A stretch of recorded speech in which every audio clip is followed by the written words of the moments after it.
ஸ்ரீ குருப்யோ நமஹ. ஹரிஹி ஓம். எல்லாம் வல்ல எம்பெருமான் ஸ்ரீயகப்பதியான ஸ்ரீ லக்ஷ்மி நரசிம்மனுடைய திருவருட்பெருங்கருணையினாலே ஒரு கோசாலைக்கு நான் வந்திருக்கின்றேன். இப்பொழுது நாம் கோசாலையை தரிசிக்கின்றோம். கோசாலையில் சுமார் 30 மாடுகளை இப்பொழுது அவர்கள் பராமரித்து வருகிறார்கள். பல்வேறு ஜாதி உள்ள மாடுகளை நாம் இங்கே இருக்க காண்கின்றோம். இங்கே அற்புதமான ஒரு அரசமரம், அரசமரத்தின் அடியில் மிகச் சிறப்பாக நாகர்களை எல்லாம் கூட இங்கே பிரதிஷ்டை செய்திருக்கிறார்கள். கன்றுகளுக்கெல்லாம் வாழைப்பழம், தட்டு போன்றவைகள் இப்பொழுது கைங்கரியமாக போடப்பட்டிருக்கின்றன. விசேஷமான சன்னிதானம் கோசாலை. இந்த மாடு சற்று குறும்பு பண்ணக்கூடிய காளாம் பசு, ஆனால் கொஞ்சம் குறும்பு பண்ணுது. அதனால் அதை தனியாக கட்டி வச்சிருக்காங்க.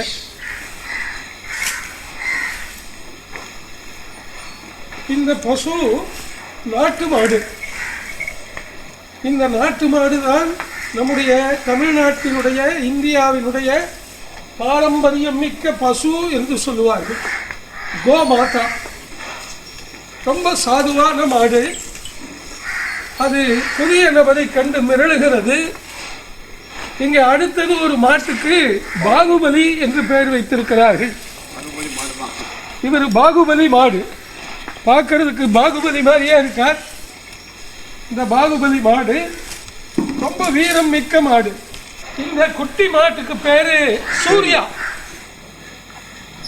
ரொம்ப செல்ல குட்டி, அருமையான மாடு. சூர்யா. இங்கே வரவங்க எல்லாருமே இந்த சூர்யாவை ரொம்ப கொஞ்சி தடவி கொடுத்து நமஸ்காரம் பண்ணி அது வந்து முட்டுகிறது. அதுக்கு செல்லம். நாம் பிராணின்னு பயப்படுறோம். அதனால இந்த மாடு செல்லமாக முட்டி. அவர் நண்பர் விஷ்ணுன்னு பேரு. விஷ்ணு வந்து இங்கே தினமும் 2 மணி நேரம் சேவை பண்ணிட்டு அவர் மெடிக்கல் ரெப்பாக இருக்கார். ஆனால் தினம் 6 to 8 கோசாலைக்கு வந்து இந்த 30 மாடுகளுக்கும் தேவையான சுத்தம் செய்தல், வழித்தல், தீனி போடுதல், தன்னுடைய சேவையை பொருளாகவும் செய்கிறார், தேக சேவையும் செய்கின்றார். சூர்யா குட்டியோட அம்மா மாடு. இதுதான் சூர்யா குட்டியோட அம்மா மாடு. அடுத்தது இங்கே பாருங்கள், நிறைய மாடுகள். 4, 4, 8, 2, 10 மாடுகள் இங்கே கோசாலையில் இருக்கிறது. கடைசியாக இருப்பது நாட்டு மாடு. அது மீனாட்சி. ஒவ்வொரு மாட்டுக்கும் பேர் இருக்கிறது. இந்த மாட்டு பேர் என்னங்க? சரி, இன்னும் பேர் வைக்கல. வேற இன்னொரு பேரு ஈஸ்வரி. ஈஸ்வரன் அம்மா. அதுதான் மாதேஸ்வர மலைக்கு கும்பிட்டுக்கிட்டு அது கொண்டு வந்து விடப்பட்ட மாடு.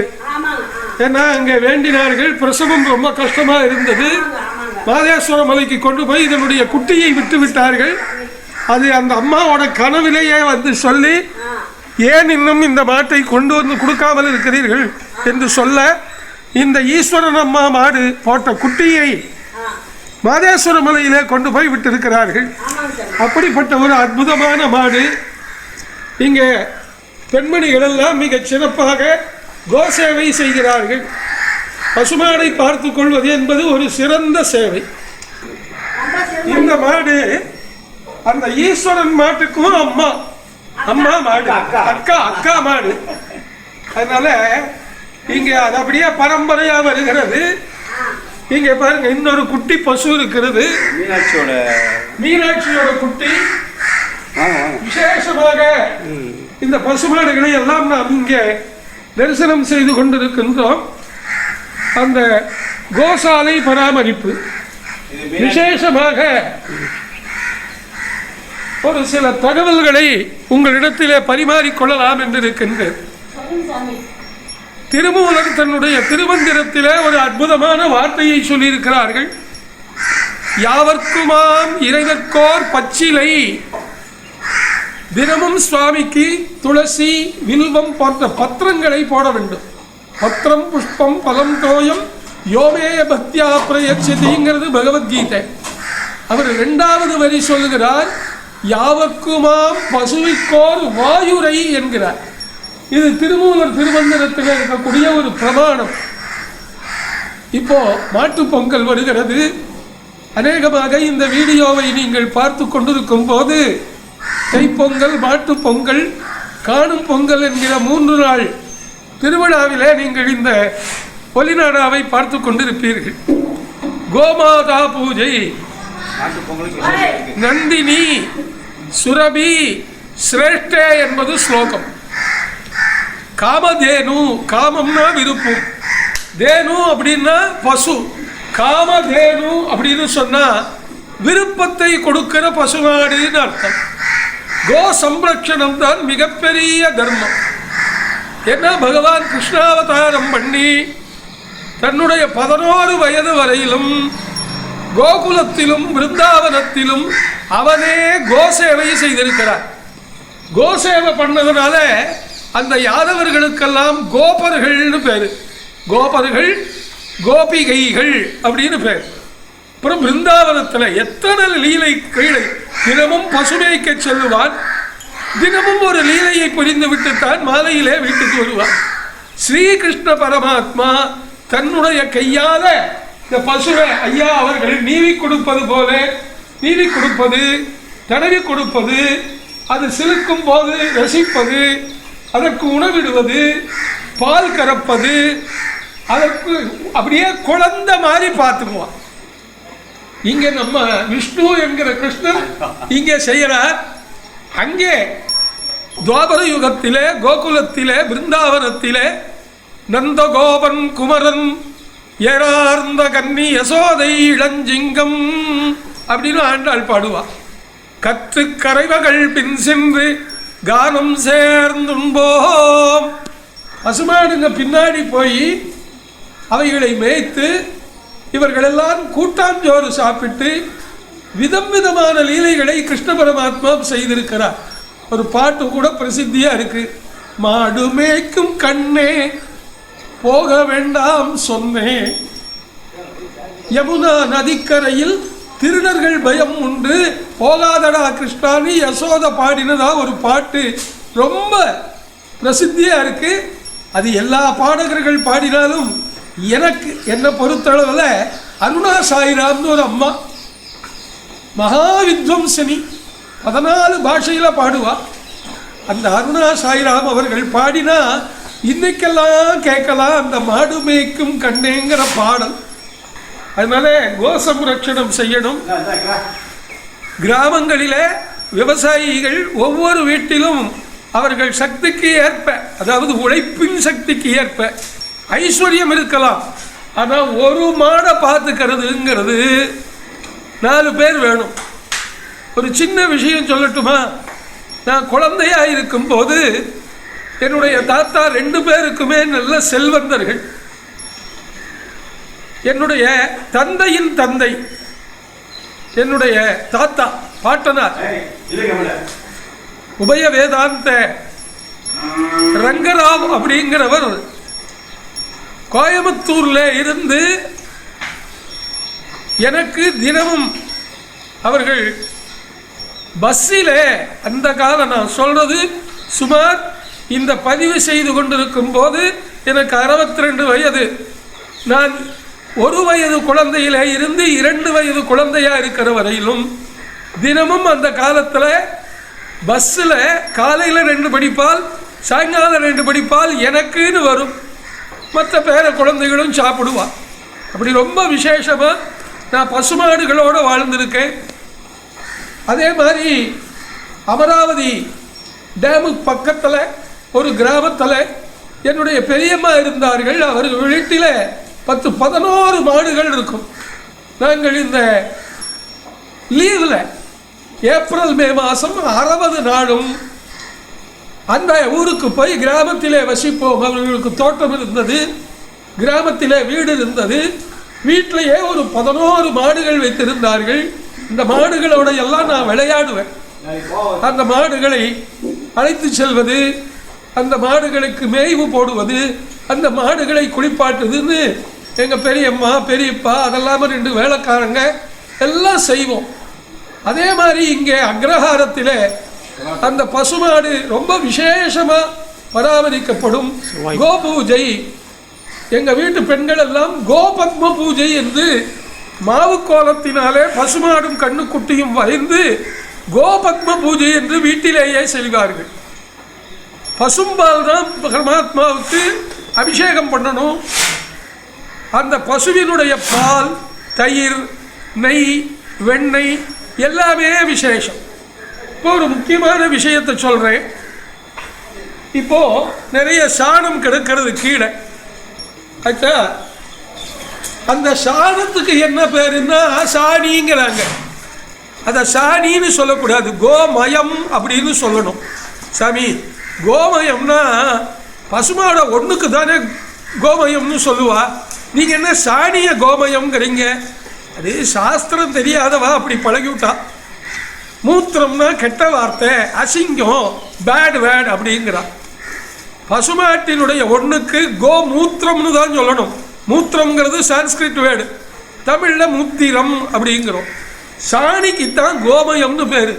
அதனால கோமயம்ங்கிறதான சாணி, கோமய மூத்திரம்ங்கிறதான அதனுடைய தீர்த்தம், பசு பால் எல்லாவற்றையும் வாங்க. ஐயா பேருங்க செல்வம்.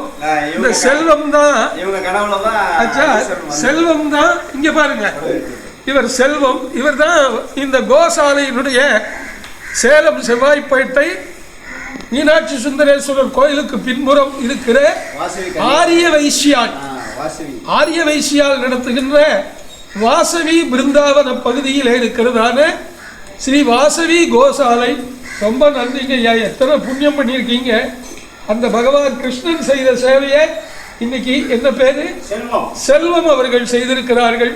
அவர்களுக்கு நம்முடைய வணக்கத்தையும் நன்றியையும் தெரிவித்துக் கொண்டு, அவங்க அம்மா அது இதுக்கு முன்னாடி கொஞ்ச நேரம் பார்த்தோம். அந்த அம்மாவினுடைய கனவிலே தான் அது குட்டி போடுறதுக்கு அந்த மாடு ரொம்ப சிரமப்பட்டுச்சு. அப்போ இவர் வேண்டிக்கிட்டார் அந்த அம்மா இவங்கெல்லாம் என்னன்னு, குட்டி நல்ல விதமா பிறந்துட்டா சேலத்துக்கு பக்கத்துல மைசூர் போற பாதையில மாதேஸ்வர மலை இருக்கு, அங்க கொண்டு போய் கொடுத்துடுறோன்னு அங்க கொண்டு போய் கொடுத்தாச்சு. கனவிலும் பாருங்க, இந்த அம்மா கனவிலே தான் எனக்கு ஏன் இன்னும் பசுமாடு தரல, வேண்டிக்கிட்டீங்கல்ல, நல்ல விதமா பிரசவம் ஆயிடுச்சல்ல, எனக்கு கொண்டு பசுமாடை கொடுங்கன்னு சொல்லி அந்த அம்மா கனவுல ஓரிரு முறை சொன்ன பிறகு அந்த அம்மா நிறுவனத்துக்கு சொல்ல நிர்வாகிகள் உடனே முடிவெடுத்து அதை வேன்ல ஏற்றி கொண்டு போய் மாதேஸ்வர மலையிலே விட்டிருக்கிறார்கள். தானத்திலே கோதானம் சிறந்தது. ரொம்ப நன்றிங்கம்மா, நீங்க பல்லாண்டு நீடூழி வாழணும். உங்களுக்கு செல்வம், எல்லா செல்வமும் உங்களுக்கு வரும். உங்களுக்கு பொங்கல் பரிசா அனுப்ப போறேன், அதை நீங்க ஏற்று எல்லாம் வாழ்த்தணும் அப்படின்னு குருஜி என்னுடைய சிஷ்யர்களோட தான் வந்திருக்கேன்.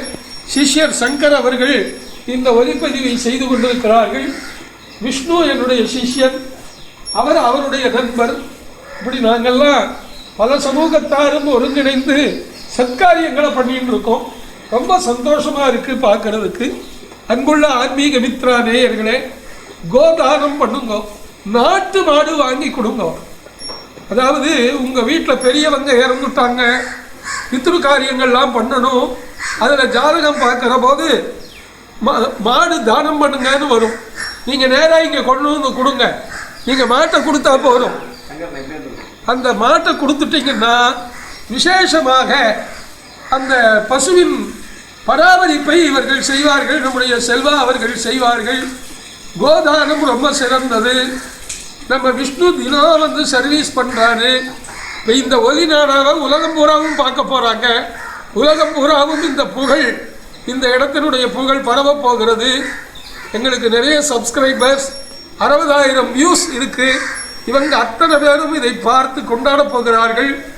இந்த ஒலிப்பதிவு வரப்போகிற மாட்டு பொங்கலுக்கு வாழ்த்துக்கள் தெரிவிப்பதற்காக. காணும் பொங்கல் என்றால் எங்கேயோ நதிக்கரையில் போய் சைட் அடிக்கிறதல்ல, காணும் பொங்கல் என்றால் பசுமாட்டுக்கு அதை நல்லா குளிப்பாட்டி கொம்புகளுக்கெல்லாம் பெயிண்ட் அடித்து என்ன அதையெல்லாம் நல்லா சிறப்பாக பார்த்து கொள்ள வேண்டும். அந்த பசுமாட்டினுடைய வாலிலே நாகராஜா இருக்கார். அந்த பிருஷ்டபாகம் என்கிற 2 பகுதியிலே தான் மகாலட்சுமி இருக்கக்கூடிய இடம். இந்த வால் நாகராஜா சனகாதி முனிவர்கள் 33 கோடி தேவர்களும் இந்த பசுமாட்டினுடைய உடம்பிலே இருக்கிறார்கள். பசுவினுடைய முகம் இருக்கிறது பாருங்க. அந்த பசுவினுடைய முகத்திலே யமதர்மராஜனும் மகாலட்சுமியும் இருக்கிறார்கள். உச்சியிலே சிவபெருமான், 2 கண்ணுக்கு மத்தியிலே யமதர்மராஜன் இருக்கின்றார். அந்த 2 கொம்புகளுக்கு நடுவிலே சனகாதிகள் இருக்கிறார்கள். கழுத்து பகுதியிலே சப்தரிஷிகள் இருக்கிறார்கள். இப்படி ஒரு பசுவினுடைய எல்லா விதமான ஆனந்தத்தையும் நீங்கள் கண்டுகளித்திருப்பீர்கள் என்று சொல்லி ஆன்மீக மித்ரா நேயர்களுக்கு மாட்டு பொங்கல் வாழ்த்துக்களை தெரிவித்துக் கொண்டு அமைதி பெறுகின்றேன். எல்லாம் வல்ல இறைவன் உங்கள் அனைவருக்கும் எல்லா நலனையும் வழங்க வேண்டும் என்று வாழ்த்துகின்றோம். நன்றி, வணக்கம்.